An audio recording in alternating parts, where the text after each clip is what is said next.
today we are here to discuss French Quarter, the latest from the 25th century line of games that included such great games as the Three Sisters, Motor City, isn't Hadrian's Wall part of that? No, Hadrian's Wall is not. Okay. But yeah, there's lots of great games. Really good games. So this is also a roll and write, and these are ones that tend to be a little higher in complexity. Yeah, a little bit heavier. So now I wouldn't say they're Hadrian's Wall level, but definitely more than like Quicks or those other types of more lighter. Before I let Rob go crazy talking about the background of this game, subscribe to that channel down there. Follow us along and see hit that notification bell so that you know when more games are being reviewed. Like, share, whatever you just go nuts. It's Mardi Gras. Well, it was. Well, yeah, it's not now, but this game kind of encapsulates that. Exactly. Yeah. So, all right, Rob, what can you tell us about French Quarter? So, French Quarter is a 2024 release. Overall rank is 7,646, rated as 7.5. Plays 1 to 4 people in 30 to 60 minutes. It took us definitely longer than that. Ages 14 and up. Designed by Adam Hill, Ben Pinchback, and Matt Riddle. Art by Marlies Behrens and Snow Conrad. It's published by 25th Century Motor City Games, as Randy mentioned. And the MSRP is $29.99. You're not going to get it for too much cheaper anywhere else. Miniature Market had it as low as $21.99, and then Geek Market had it for $29 and $30. So it's about the same price no matter where you look at. Yeah, no, this is the Kickstarter version, so there's a slight difference in that you've got custom meeples that are not going to be in the standard, and you had a few extra meeples. And you get a little and there's a little mini expansion, yeah. The tourism expansion. It does also come with a pre-built-in expansion, which I assume would be in the standard, which is the Mayor expansion, which we haven't played yet, so looking forward to trying that. Well, there you go. So, but mostly you get dice and cards. Now, I do think these dice are better than any of the dice I've seen in any of the other games so far. I think so. I mean, they're nice colors, and they have the fleur-de-lis on there for the one, and they're nice. Yeah, and I think the blue is really pretty. It's like a multicolor. It's almost like clouds on it, and it's in the green as well. So I think the dice are prettier than your standard ones. The wooden bits they're kind of cool. They got like little milkshakes and little ladies and gentlemen and horn, and then the fleur-de-lis. Probably as soon as the first player's some kind of I guess a beer or some kind of maybe it's a hurricane drink. I don't know. But yeah, there's different symbols. Now they did give me 2 extras of the beer and maybe this is the hurricane. I think that's a hurricane glass. But yeah, for some reason I don't know if they were having problems with them breaking or something, because mine looked fine, but I had 2 extras. So, and they were packaged with the expansion. So, or maybe they're part of the expansion. We haven't tried the expansion yet. All right, and then you get 2 pads. This is typical of any of the games in this series. And they give you plenty of paper too. Which is good. And all the sheets are 2-sided, which is nice. You will potentially, if you run out, if you keep playing it, obviously, so you'll probably want to make copies or get laminates or whatever. Or I know that your sister's done it. You can go on their website and order more. Oh yeah, I have done it as well. Yeah. I've ordered for 3 Sisters because we played that like crazy. So so this one you've got a map of presumably the French Quarter. Yeah. And then you've got a scoring track, if you will, and these two go hand in hand, and when you're kind of going through a tour of New Orleans, which I thought was really cool. It's kind of neat. So, as far as the component quality, I mean, the dice are slightly better. Yeah, the dice and the wooden cutouts. The cards, there's nothing special about them. They're bowing a little bit, and they don't have a linen finish, but they're okay. They're not the best. They got a little bit of a linen. They do? Yeah. Okay. A little bit. A little bit. Okay. Yeah, I guess you're right. I do see it now. But they're very thin. Yes. Yeah, I'll probably want to sleeve those. Yeah, for sure. And then, as the wooden bits, I think, are done nicely. So, I think as far as this game goes, the Kickstarter version, I'll probably give it a 6.5. I might. The dice are really nice, but I might just do a 6 because I really don't like how thin the cards are. Yeah, I wish they were a little bit thicker. All right. Well, let's move on to theme. So, as far as the gameplay, I think this does a good job of I think taking you on a tour of New Orleans. I mean, all the different buildings have names that are. I mean, obviously, some of them are plays on actual buildings that they couldn't use the names of. There's like getting the rights of the Home of Blues. They obviously is a play on House of Blues, but they couldn't put it in there. But and then Rue the Day. Yeah, Rue the Day. I don't know if that's a real building or not, but it's a real clever name. Yeah, and then they actually snuck in Three Sisters Courtyard in there. So I didn't see anything about Motor City right off, but maybe there's something I missed in there. And again, which is pretty standard for this company and the people that make the game, but the mechanics kind of fit the theme. So I kind of like that as well, where you got a streetcar action, a socialized action, taxi action, and we'll talk about that in gameplay, but it all fits with what you're doing in the game. Yeah, and I mean there isn't much art to it. It's mostly symbols. But I think the symbols are clever, and they go along with the idea of visiting New Orleans. As far as a board game representation of a travel plan, around a town, I think they've done a good job of illustrating that. So I'm probably going to give this a 7 as far as theme goes. I think 7's good. Yeah. All right. So let's talk about the rule book. So the rule book is same small box, so it's a small book. It is only 16 pages with cover and back, but it's a simple read. There's, the setup, the components are all in there. They actually have some street closure markers that look like giant stretch limos. I think that's for part of the mayor expansion. I don't know. We haven't used them yet. And then you've got the different phases of the game all explained very well and very clearly. There's a lot of iconography, but it's very straightforward. Once you get into playing, it's going to make perfect sense.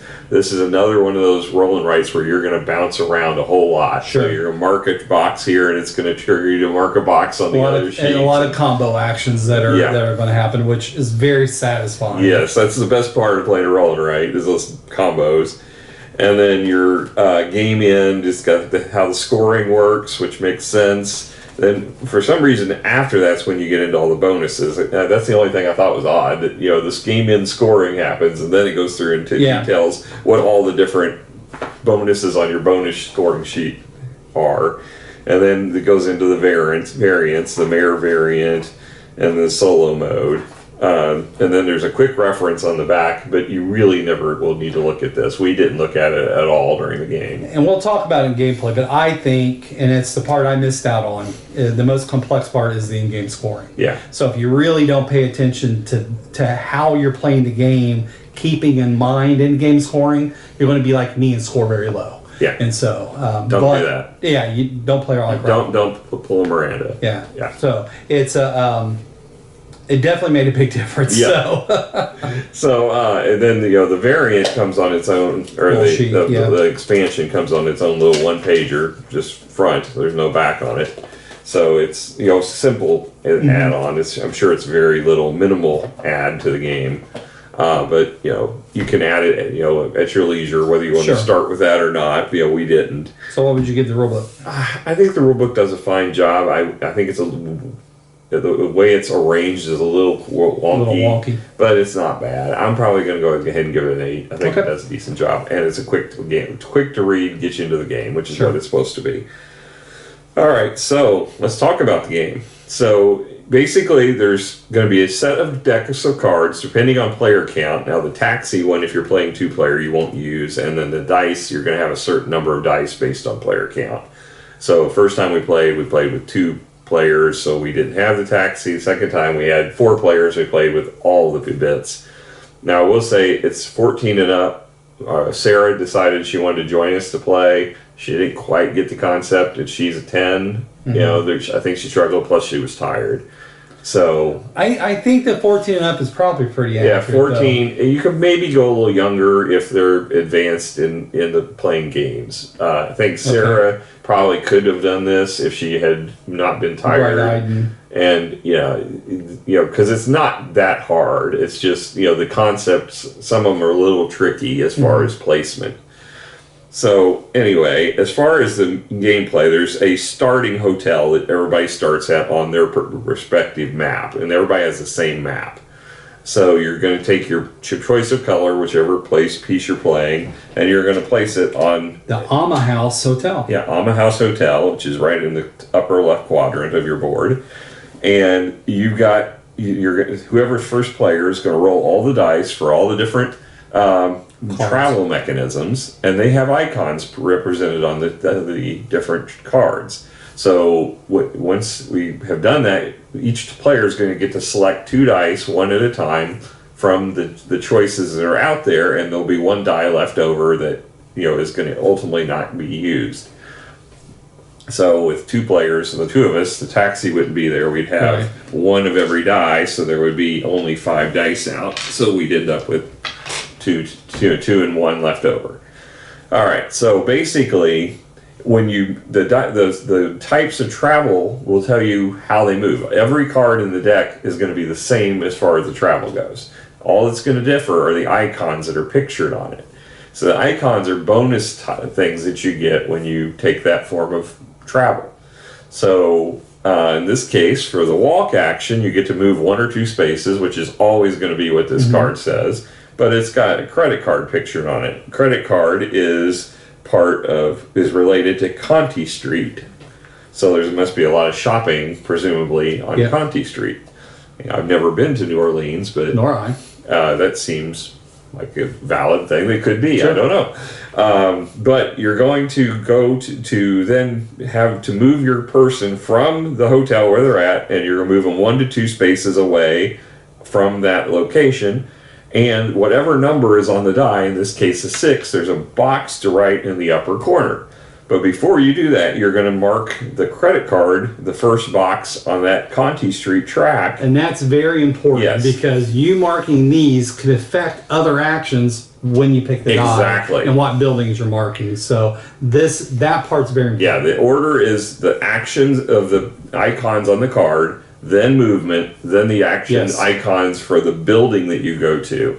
So you make sure you do it in that order, because that can screw you up if not. Absolutely, especially because there's one of the actions is on Bourbon Street, and that can totally jack over what you're trying to do if it's timed wrong. Well, this is the first game in the series I've seen where there's bad things. Yeah.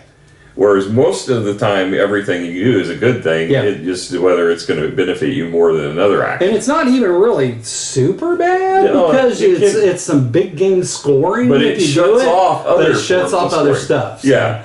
So it's thematic, which is really fun. Yeah. So basically, Bourbon Street, of course, is the center of all the partying in New Orleans. All the drinking. So lots of things can happen when you're on there. So as you're going through, you're going to take penalties in culture. You're going to take penalties in movement because you're getting impaired.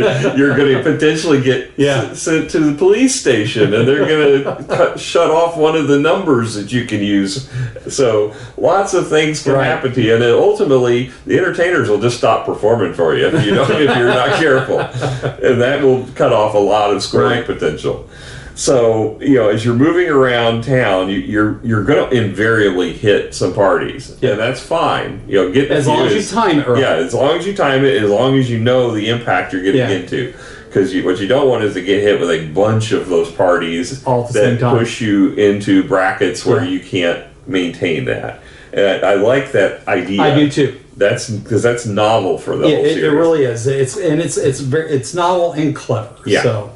So as you build up on going across any of these scoring tracks, there's a couple things that you're going to trigger. There's windows, which they have curtains at the top that you can trigger left or right. And it's all some kind of special ability. They give you either one-time special abilities or ongoing effects. Right. And then there's fleur-de-lis, which are basically multipliers for scoring, and that's the most important thing to keep in track of. And that's where I screwed up, because it's specific to a street. Right. I was thinking, modifiers based off of what I got on that row. Yeah. Not specific to the street that it's applied to. So that's where I messed up. So each one of these tracks has an icon, but there's a street sign associated with it. So at the end of the game, those numbers you wrote in all the white boxes you're going to score that street they're on, adding up all the numbers. And it's potentially 2 sides to that street, so it's huge numbers. Yeah, you could get 6. If you get 6s all the way up and down, you're going to score a big bunch of points. And then you get to multiply it times up to, well, in most cases, up to 3. Yeah, Miranda got 82 points off of one street alone. Yeah. So you can score a ton. And you just got to make sure you position it right. So, but here's the catch: when you're writing a number down in one of those boxes, this is the hard part. This is where Sarah messed up.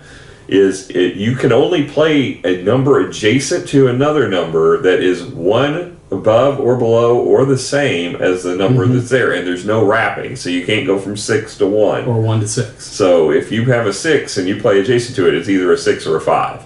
So you have to be careful in stepping back down from those highs or those lows, getting away from those end points. 3s and 4s are fairly safe because you can move around a little more. But you got to be careful because you're giving up points. And then not only you're limited on your number, but then you're limited on your movement. Right. So you might only be able to move one space, and the die that's associated with that one space, you may not be able to write it. Right, but there is a consolation prize. If you can't write the number, you can still go to the space, but you will get an umbrella. And umbrellas are kind of like every 3 you get gives you a free action. But there's also a way to make them worth points by one of the other bonuses that you can unlock. But it takes 3 umbrellas to get that bonus action. Yeah. So they're worth some points. They could be worth more, and you get some free actions. But it's timing it out to where it's more advantageous to do the other stuff. Yeah. So, each one of these tracks is going to give you that same potential of getting some kind of bonuses unlocked based upon the windows and the multipliers. The Bourbon Street one kind of works counter to all the other ones because, like I said, it has penalties that happen to the other tracks, but it also has up to a 5 multiplier. Right. So if you you could have a strategy of building up Bourbon Street, sacrificing a bunch of the other potential points, and just get a huge multiplier on Bourbon Street and potentially win the game with just that. Right. The other thing that can happen is there's a lot of buildings that have entertainers on them. Now there's 2 tracks for entertainers. There's 3 if you count that there's one that gives you bonus actions too. But basically there's a variety of 8 different types of entertainers, and if the more you collect of different entertainers in a row, you're going to get up to 25 points. So you can do it twice. And you can do it twice, although it's very difficult because each icon's only represented one time on the board, so you would have to revisit the same building you already visited before giving up the numbers that you're getting to assign. So it's kind of a trade-off, but you could potentially score 50 points if you did do that. But each one you get also is going to give you some kind of a perk at the bottom that you can add in.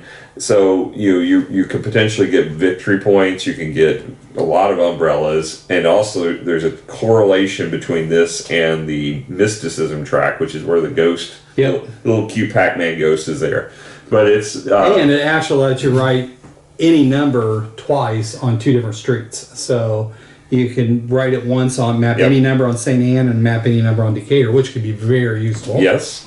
And also the Ann Street, is you could just line that street. It's the easiest one to hit your multipliers on because you got basically the bonuses for the cards and the bonuses for your performers all helping you to populate it.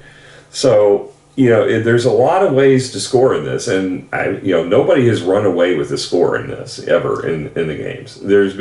I lost horribly. Like when Alan and I played, we both took totally different strategies. He focused on and some of the buildings you can get points from too, and he focused on hitting every courtyard and got 20 points for that. I focused on the streets, and we both came up like 10 points apart at the end. I got beat by over 100 points. Well, that's because you didn't get the concept of the streets. But still, I got annihilated. So, I think this is a game that I'm going to enjoy more the more I play it. I agree. Yeah, this will definitely reward multiple playthroughs because you'll get it down, and then once you get it down, you're like, I want to try it this way and see if it makes a difference. And then I'll try it that way and see if it plays differently. Conceptually pretty simple. Yeah. I think Three Sisters is still more complex than this one. For sure. And, I do think I enjoy Three Sisters slightly more than this one, but I think I like this one better than Motor City. Do you? Yeah. I think I like Motor City a little bit more than this one, but it's good. I think Fleet, the dice game, is probably my favorite of all of them. Yeah, Fleet. I forgot about Fleet. Yeah. When that was the first one. Wasn't Yeah, I think it was the first one. So I mean, I don't know if I even played Fleet yet. I think I have. I think I've you played have. Fleet. Yeah. So they are all good though. They You are can't all go very wrong good. with You really any of can't. these. Yeah. So I mean, as far as a series of roll and writes, this one has always they been. keep knocking it out of the park. They really know what they're doing. And they come up with novel ones. I mean, they don't feel the same. None of them feel Yeah, the they're same. very different. So, I think I'm probably 8.5 on this game. I think it could potentially become a 9, but, the more I play it. But right now, I think I'm an 8.5 on it. I think I'm an 8 just because I'm a little bitter on how I didn't score very well. So I'm sorry. I don't want to take it away from the game, but I am. So I'm going to give it an 8. All right. Well, that's our thoughts on French Quarter the game. If you have had a chance to play it, let us know what you think. If you've been to the French Quarter, let us know what it's like. I've never been. Maybe it's just like this roll and ride. Yeah. If you've ever Probably seen any interesting sites down there, that probably can't post those down on the Right, probably don't want pictures. No pictures. Yeah, no yeah, pictures. We'll send you our private email for that. Yeah, there you go. Yeah. We're not sharing the beads. Yes.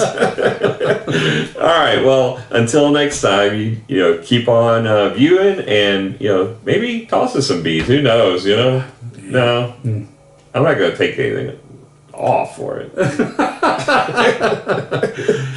Have a good time. All right. Bye. Bye.